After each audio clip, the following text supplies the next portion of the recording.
이게 3페이지로 갑니다.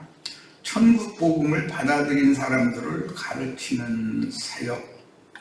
원래 헬라어로는 디다케라고 하는데 여기 디다스코라는 이 용어는 불신자들과 다른 복음을 믿는 자들에게는 천국 복음을 전파하여 사람을 신앙 공동체인 교회로 세우는 두 가지의 사역을 하는 것인데, 우선은 사람을 모아야 가르칠 수 있으므로 일단 사람을 모으는 전도 사역이 선행되어야 된다. 그 다음에는 모아진 사람들에게 천국의 복음을 전파를 해서 사람들의 영을 깨어나게 하고 정신을, 부패한 정신이 회개하고 돌이키게 만들어서 예수님의 영과 예수님의 정신을 받아들여서 그 속사람이 새 사람으로 재창조되어지게 만드는 것이 이제 천국 복음 전파이죠. 그런데 지금 주님의 제자들까지도 요한의 제자들을 말할 것도 없고, 주님이 하시는 사역에 대해서, 메시아에 대해서 너무, 메시아가 하시는 일에 대해서 이해가 너무 불분명했기 때문에 이런 문제가 나왔다는 거예요. 오히려 예수를 따라온 요한의 제자였다가 무언히 유대교에서 나와서 요한에게로 이렇게 몰려갔다가 예수님이 또 사역을 시작하니까 예수님의 말씀이 요한의 말씀보다도 훨씬 더 들어보니까 훨씬 더 앞으로 더 나아가는 좋은 말씀 같으니까 또 무언히 몰려서 또 예수님한테 몰려다니고, 이러는 사람들에게 예수님이 내가 세상에 보냄받은 메시아라는 사실을 믿게 만들려면 이게 한두 마디로 말을 해서 이게 알아들을 문제가 아니기 때문에 쉽지 않은 문제죠. 오죽하면 예수님이 나로 말미암아 실족당하지 않는 자가 복이 있다, 그런 거죠. 실족은 왜 당하느냐? 세상 사고나 육신의 생각에 사람이 붙잡혀 있으니까는 예수님의 말씀이 너무 그럴싸해서 따라다녔는데 현상세계에서는 자기에게 무슨 유익이 되고 그런 것도 아닌 것 같으니까 실족하는 거 아니겠어요? 본문의 거기를 떠나 가시니라 라는 말씀 중에 거기는 12 제자들에게만 특별한 위임과 사명을 수행하기 위한 제자의 도를 가르치신 가버나움의 집이죠. 예수님 집. 가버나움의 한 집이었고, 제자들과는 주님이 전도 사역을 위해 마련하신 이 집에 모여서 천국 복음을 자세하게 비유로 말씀했던 모든 말씀들을 제자들이 집에 들어가서 조용히 물어보니까 자세히 풀어주셨다고 그랬죠. 그 집이란 말이에요. 그러니까 주님의 집이라는 건 그리스도 주님의 교회에 대한 하나의 표상이 된다라는 것이죠. 이 집은 구약 성경에서 극한 기근 중에 한 선지자의 제자들 중 한 아내가 과부가 되어 비절지자 체주가 두 아들을 데려다가 이제 종을 삼으려고 그랬었죠. 그러니까 그런데 그때 마침 엘리사 선지자에게 이제 호소를 하니까 선지자는 제자의 아내인 과부 집에 그 기근을 당했을 때 거기에 가게 됐어요. 과부가 자식들과 함께 마지막 식사 준비를 위해서 나뭇가지들을 줍고 있을 때 도착한 선지자는 마지막 먹고 죽으려고 준비한 그 떡을 받아서 내게로 갖고 와라 그래가지고 그걸 축사한 후에 동네의 모든 그릇을 빌려오게 하고 그릇마다 마지막 남은 기름 한 병으로 기름을 부어서 채워주고 기름을 팔아서 빚도 갚고 남은 것으로 생활을 하라고 해준 집이 있었죠. 선지자의 집이에요. 그게. 신랑을 기다리던 10처녀 중에 5처녀는 그릇에 기름이 떨어져 가는 중에 신랑이 오신다는 파수꾼들의 나팔 소리가 들리는 들리는데 이제 이게 성경 마지막 나팔 소리 이렇게 되어 있죠. 나팔 소리는 7 천사가 나팔을 부는 거니까 7번째 천사의 나팔이겠죠. 그건 영원한 복음이라고 그래요. 오는 부활 때는 음부의 낙원이나 이생의 교회에서 자다가 신랑을 맞기 위해 일어나서 등을 준비할 때입니다. 그런데 이때가 뭐 그냥 단순하게 몇 년도 몇 월 며칠 날 몇 분 몇 초 그런 시간이 아니라 새해 반인 것이죠. 선지자의 그 생도의 아내였던 과부집에 간 것이 3년 반 기근이 있었을 때잖아요. 엘리야 때도 그랬고 엘리사 때도 그렇고 항상 기근이 있다는 것은 영과 생명의 말씀을 맡은 종들이 온 땅에 나와서 큰 소리로 나팔을 부는 때가 아니라는 말인 것이죠. 그럴 분위기가 안 되는 것이 나팔을 불면 잡아서 박해를 하니까 그때 영을 상징하는 등잔의 기름 외에 별도의 그릇인 혼에 여분의 기름을 준비한 5 처녀들은 혼인에 들어가고 데려감을 받았다. 이제 이 말씀에 대해서도 기독교계가 너무 오해하고 있어요. 주님의 말씀에 하나는 데려감을 당하고 하나는 버려둠을 당한다 이렇게 말하자면 육신의 몸이 막 후련히 막 이렇게 데려감을 받아서 이제 그 사람들 하는 소리 들어보면 비행기 조종사, 버스 운전사, 기관사 이런 사람들이 예수 잘 믿어가지고 갑자기 가서 그러면 기차가 막 내달리다가 부딪혀가지고 탄 사람들 다 죽고 비행기가 추락하고 뭐 자동차들이 다 그냥 사고가 나고 이제 아수라장이 된다 뭐 이러고 앉아있는 거예요. 그리고 짓밟리던 애기 엄마가 갑자기 잠깐이라 말고 없어져 버려서 궁금해. 뭐가 되는 거야. 이런 식으로 지금 생각하고 있다는 거예요. 그러니까 메시아의 오심에 대해서 메시아의 하시는 일에 대해서 너무나 오해가 크다. 그런데 예수님이 초림하셨을 때만 그런 게 아니라 재림 시기 지금도 똑같다는 거예요.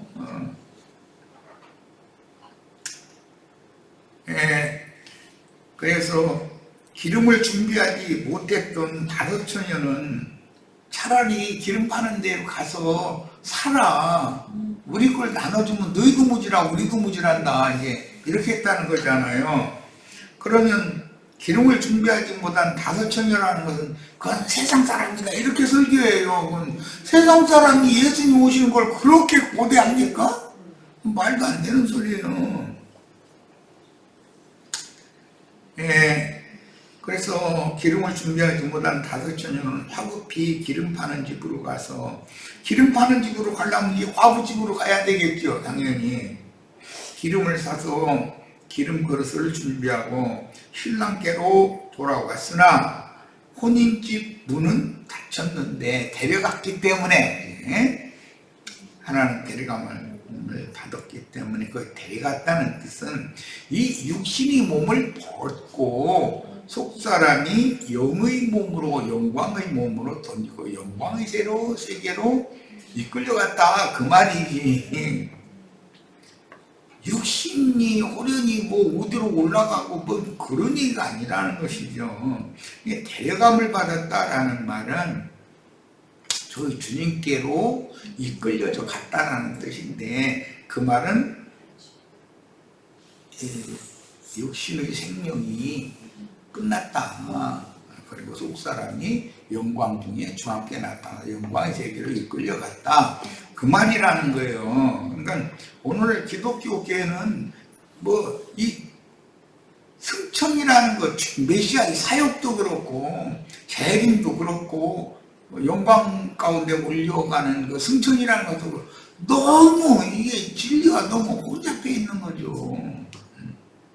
그러므로 늦기 전에 주님과 해를 입은 한 여자의 남은 자손들인 성도들이 비밀리에 모여서 천국의 비밀들을 자세하게 가르침받는 주님의 집에 모여서 주님의 집이 이 생의 천국이기 때문에 에덴 동산이라고 하는 것은 땅의 에덴 나는 교회를 말하는 것이거든. 자신의 그릇의 영과 마음을 밝히기 위해서는 금 기름을 사서 준비하는 지혜로운 다섯 처녀의 신앙생활을 실행해야 합니다. 세속화된 기독교계에는 큰 성 바벨론 혹은 많은 물 위에 앉은 큰 음료로서 땅의 짐승, 7 짐승들이 그 음료의 머리라고 그랬잖아요. 그러니까 그래서 짐승의 몸이라고 그러는 거예요. 세상 교계를 함으로 정결한 처녀로서 혼인날을 준비하기 위해서는 기름 준비한 다섯 처녀는 정결한 처녀 교회 생활을 하던 성도들이다 그 말이잖아요. 주님의 전도 사역을 위한 가버나움의 한 집을 알아야 하며 거기에 가야 기름을 사니까 그 집에 주님과 함께 모여서 후사들의 교훈을 받는 지혜가 요구됩니다. 그 집에 가야 비유로 말씀하신 창세로부터 감추인 천국의 비밀을 자세하게 설명을 듣고 깨닫게 되는 거잖아요. 그게 기름 사는 거잖아. 기름 준비하는 거잖아. 이미 앞의 마태복음 10장에서 천국의 후사들인 지혜자들만 따로 불러서 더러운 귀신을 쫓아내며 모든 병과 약한 것들을 고치는 권능을 주시고 제자의 도를 특별히 교육하여 파송하신 기사에서 12 사도들은 메시아의 왕국 후사들이라는 것을 우리가 다 알 수 있지 않냐고요. 그들이 천국의 사역자들, 하나님 나라의 일꾼들인 것이죠.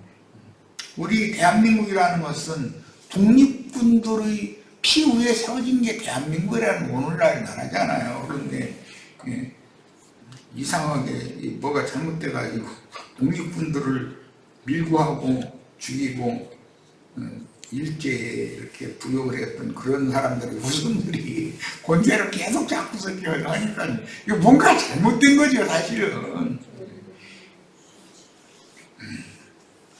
참 그러고 나서도 그 사람들의 권세를 자꾸 더 주장을 하려고 이렇게 되면 공평한 나라가 될 수가 없죠. 난 정치와 상관이 없어야 되니까 더 이상 얘기할 필요도 없어요. 자, 이미 앞의 마태복음 10장에서 천국의 후사들인 제자들만을 따로 불러서 더러운 귀신을 쫓아내며 모든 병과 약한 것들을 고치는 권능을 주시고 제자의 도를 특별히 교육하여 파송하신 기사에서 이미 우리들은 주님이 지향하는 주님의 나라, 메시아의 나라라는 것과 그때 당시 요한의 제자들이나 예수님의 제자들의 많은 무리들이 기다리고 고대하던 메시아, 그분의 나라라는 것은 하늘과 땅같이 차이가 있었던 것이에요. 예수님은 하늘의 나라를 세우려는 것이고 많은 고대하던 사람들은 전부 땅에서 뭔 일이 육신적인 어떤 일들이 잘 되는 이걸 자꾸 고대를 하고 그걸 바라고 그랬기 때문에 주님께 자꾸 그런 걸 요구하고 이러니까 이 주님의 생각과 제자들의 생각이 너무 멀리 떨어져 있는 거예요. 예수님이 아무리 설명을 해도 거기에 몰두하고 있는 사람들이기 때문에 예수님의 말씀이 이해가 안 되는 거예요. 그러니까 사실은 안 믿어지는 거죠. 예수님 말씀이 귀로만 듣고. 마태복음 13장 34절로 43절을 인용했는데 읽어봅니다. 예수께서 이 모든 것을 우리에게 비유로 말씀하시고 비유가 아니면 아무것도 말씀하시지 아니하셨으니 이는 선지자를 통하여 말씀하신 바 내가 입을 열어 누구에게 무리에게는 비유로 말하고 누구에게는 참 제자들에게는 창세로부터 감춘 것들을 드러내리라 함을 이루려 하시니라. 이에 예수께서 무리를 떠나사 집에 들어가시니 이건 가버나움에 집을 준비해가지고 거기서 전도를 시작하신 거죠. 가버나움에 이제 집을 장만한 것은 요한이 감옥에 갇혔다는 소식을 듣자마자 가버나움에 가서 집을 장만하셨던 거죠. 제자들이 나와 이르되 밭의 가라지의 비유를 우리에게 설명하여서 대답하여 이르시되 좋은 씨를 뿌리는 이는 인자요. 그러니까 예수님이 지금 좋은 씨를 뿌리러 왔다. 이것은 모세가 천국의 씨를 뿌리는 사람이 아니고 예수님이죠. 모세는 예수님에 대한 예표의 사람일 뿐이지. 예. 그런데 그때 당시 유대인들은 모세와 엘리야는 크게 보면서 예수님은 하찮게 봤기 때문에 이게 이런 오해가 생길 수밖에 없죠. 같은 세상이요, 좋은 씨는 천국의 아들들이요, 가라지는 악한 자의 아들들이요, 가라지를 뿌리는 것은 마귀요, 추수때는 세상 끝이요, 추수꾼은 천사들이니 그런즉 가라지를 걷고 불에 사르는 것 같이 세상 끝에도 그러하리라. 인자가 그 천사들을 보내리니 그들이 그 나라에서 모든 넘어지게 하는 것과 또 불법을 행하는 자들을 거두어내어 풀무불에 던져넣으리니 거기서 울며 이를 벌게 되리라. 그때 의인들은 자기 아버지 나라에서 해와 같이 빛나리라. 귀 있는 자는 들으라. 이렇게 설명하셨어요. 참 비밀한 말씀이죠. 히브리서 12장 22절로 24절 또 인용했는데 읽어봅니다. 그러나 여러분은 여기 그러나라는 말이 왜냐면 앞에 출애굽을 해서 시내 산에 모여서 모세를 통해서 율법 말씀을 받은 사람들과 달리 여러분은 그 말이에요. 시온산과 살아계신 하나님의 성 곧 하늘에 속한 예루살렘과 이 성은 아브라함의 후사들을 위하여 하늘의 하나님께서 준비해 놓으신 성이다 그랬죠. 자, 그건 더 좋은 본향이라고 되었어요. 수많은 천사의 우주적인 모임과 하늘들에 기록된 장자들의 교회와 모든 사람의 심판자이신 하나님과 온전하게 된 의인의 영들과 새 언약의 중보자이신 예수님과 아벨의 피보다 더 좋은 것을 말하는 뿌려진 피에 나아간 것입니다. 그랬어요. 이것은 내가 해옥역을 인용을 했는데 한글 성경은 좀 오해하기가 어렵게 번역이 돼서 교회와 총회와 이렇게 해서 교회와 총회와 이렇게 번역을 해놔서 좀 이해가 어려워서 좀 쉬운 번역을 찾아 인용했어요. 계시록 12장 5절로 6절 여자가 아들을 낳으니 이는 장차 철장으로 만국을 다스릴 남자라. 그 아이를 하나님 앞과 그 보좌 앞으로 올려가더라. 여기 철장으로 만국을 다스릴 남자, 여기서는 단수로 되어 있지만 계시록 2장에는 교회에 이기는 자들에게 철장 권세를 준다, 철장으로 다스릴 권세를 준다 이랬죠. 그러니까 예수님과 예수님의 후사들을 모두 이기는 자들이다. 이긴 자는 예수님이고 또 그와 똑같이 이기는 자가 된다라는 것은 땅에 속한 것, 육신에 속한 것들, 그런 모든 미혹을 이기는 것을 의미하기 때문에 주님의 교회와 세상 교회의 차이라고 할 수가 있겠죠. 버려둠을 당할 자와 데려감을 받을 자, 데려감을 받을 자는 당연히 이기는 자들이어야 된다라는 뜻이죠. 자, 그 아이를 하나님 앞과 그 보좌 앞으로 올려가더라. 그 여자가 광야로 도망하며 거기서 1260일 동안 그를 양육하기 위하여 하나님께서 예비하신 것이더라. 여기 그는 여자의 남은 자손이라고 그러죠. 계시록 12장 13절로 16절 또 인용했는데 봅니다. 용이 자기가 땅으로 내쫓긴 것을 보고 남자를 낳은 여자를 박해하는지라. 그러니까 전도가 시작이 되면 하늘에서 별이 번개가 이렇게 치는 것처럼 땅으로 떨어진다고 그랬죠. 계시록에서도 용이 그 꼬리로 하늘별 3분의 1을 말아가지고 땅으로 떨어진다고 그랬어요. 그러니까 그 말은 무슨 뜻? 마지막 한일회가 시작이 되어져서 증인들이 나팔을 불기 시작했다. 그 말인 거죠. 야, 그 여자가 큰 독수리의 두 날개를 받아 광야 자기 곳으로 날아가. 광야에 그 여자가 거할 처소가 있다는 말이죠. 날아가 거기서 그 뱀의 떨어진 뱀의 이거는 낯을 피하여 한 때와 두 때와 반 때를 양육받으며 마지막 한 일에는 한 때, 두 때, 반 때가 이렇게 양분이 되어 있어요. 여자의 뒤에서 뱀이 그 입으로 물을 강같이 토하여 여자를 물에 떠내려가려 하되, 이 말씀은 복음서 마태복음 24장에서는 마지막 때에는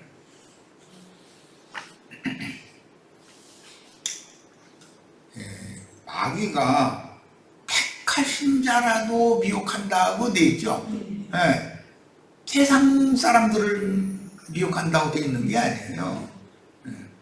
이제 내 세대에 뭐 이만희 장제자와 같은 사람들, 오늘날은 지금은 이제 이만희보다도 더 극우 사상에 이렇게 하는 뭐 이름도 또 전 과문이, 그런 자들이 입에서 나오는 그 영이 뱀이 토해낸 동물이다 이거예요. 거기에 미혹당하면 다 멸망의 자식들인 것이거든. 이런 얘기가 어떤지.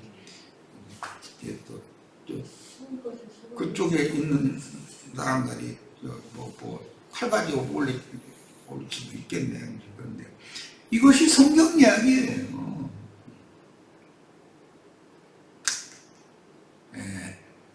땅이 여자를 돕는다 그랬는데 이것은 그 영이 되신, 부속을 이루시고 살려주는 영이 되신 주님께서 우리와 함께 정복하고 다스리는 참 지휘자들의 새 땅을 말하는 거예요. 새 마음.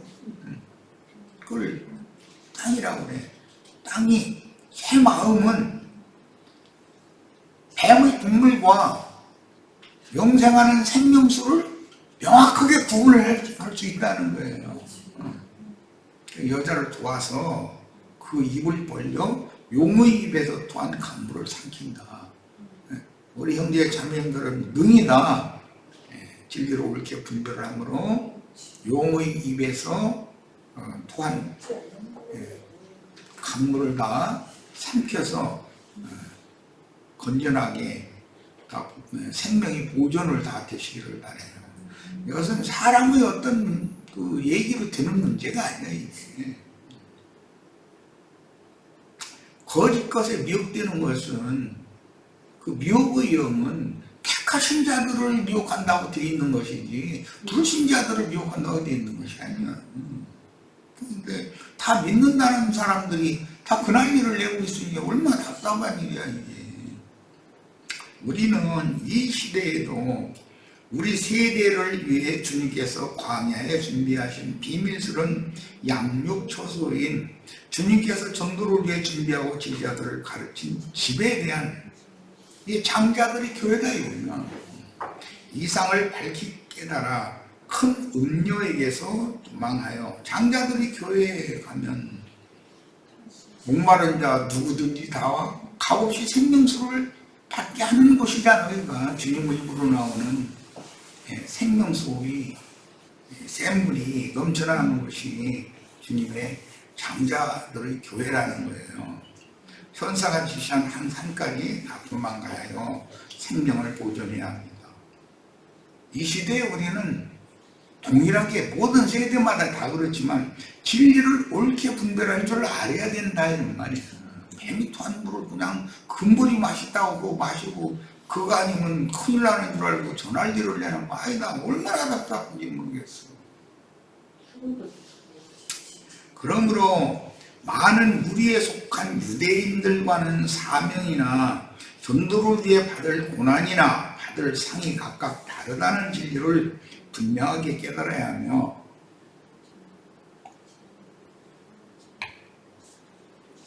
주님과 제자들이 함께 모여서 천국의 비밀을 자세하게 풀어주시는 주님께 신앙 교육을 받는 그 집의 비밀을 영감으로 깨달아야 합니다.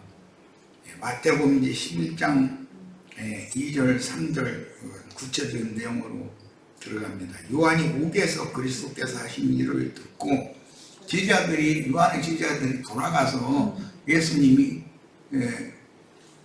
늘 선생한테 가서 이렇게 얘기를 해야 하는 말을 이제 들었단 말이죠. 제자들을 보내어 예수께 여짜오되 오실 그이가 당신이 오니까 우리가 다른 일을 기다리오니까, 이 말은 요한의 신앙이 지금 흔들리고 있다는 말이잖아요. 그래서 이 말씀 뒤에 너희가 광야를 왜 나갔느냐, 흔들리는 갈대보러 갔네, 이 말은 요한의 신앙이 흔들리는 것처럼 여기저기 때로 몰려다니는 그런 신앙이라는 것은, 이것은 바른 진리 분별하는 그런 신앙이 아니라 그 얘기를 하고자 하는 거예요.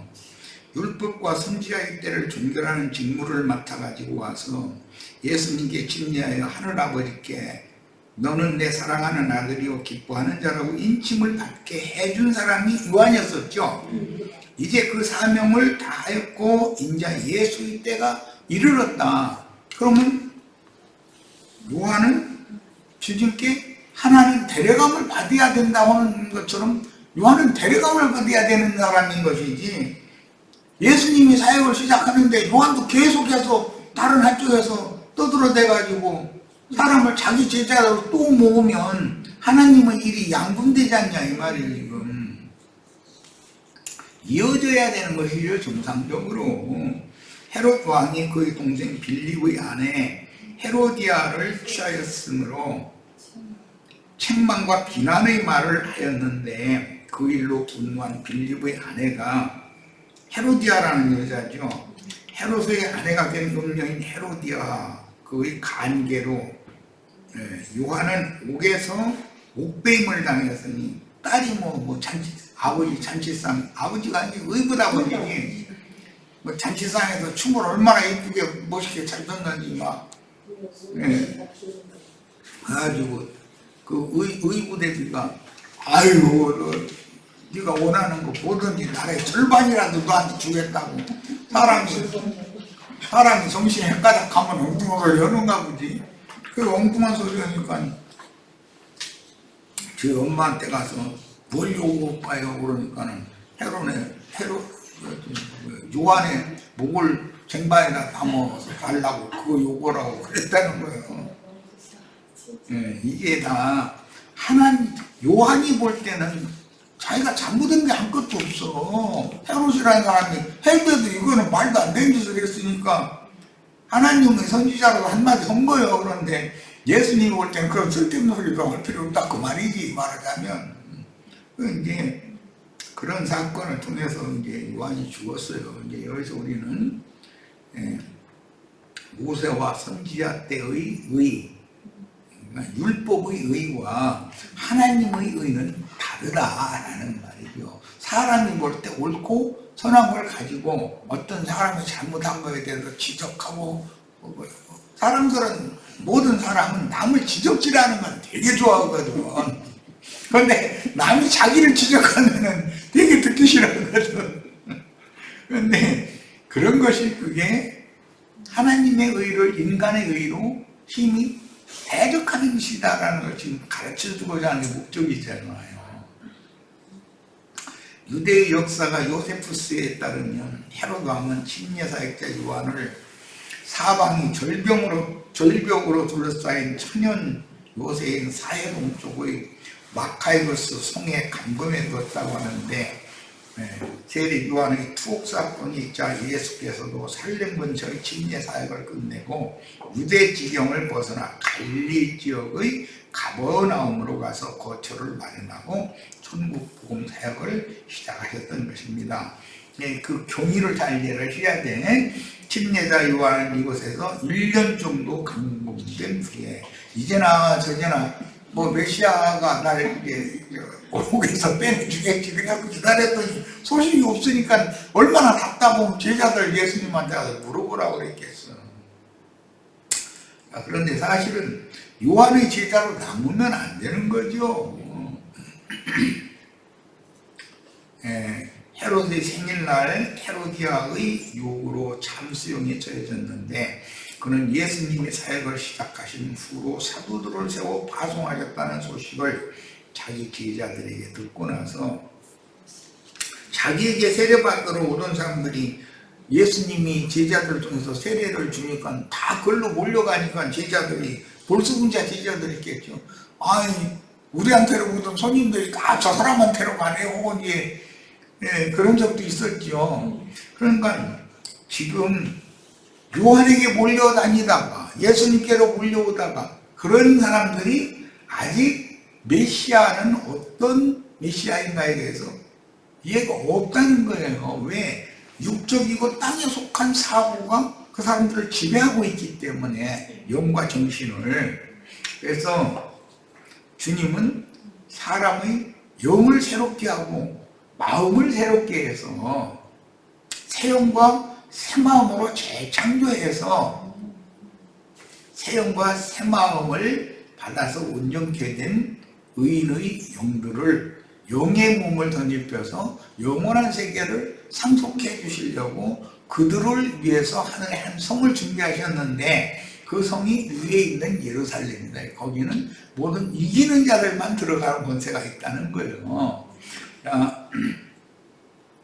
메시아이신 예수님이 자신을 감옥에서 건져내는 무언가를 행하여 구원하는 육에 속하고 땅에 속한 그런 메시아를 고대로 한 거죠. 요한도 자기가 메시아라고 소개를 했으면서도 이런 기사를 통해서 침례 사역자인 요한도 예수님이 메시아 곧 하나님의 기름 부음을 받은 그리스도임을 믿었으나 그 그리스도인 메시아의 사역과 메시아의 왕국에 대한 이해가 그 당시의 일반적인 이해처럼 육신적이고 세상적인 메시아관을 가지고 있었다. 오늘날도 기독교계가 재림 메시아에 대해서 너무 웅뚱만 좀 생각을 갖고 있는 거죠. 이런 문제는 예수님 때만 그런 게 아니라 매 세대마다 계속 반복되어서 이어지고 있는 겁니다. 자, 오늘은 여기까지 집회를 마치도록 하겠습니다. 다음 시간에 또 이어가도록 합니다. 자, 오늘 집회 모두 마칩니다.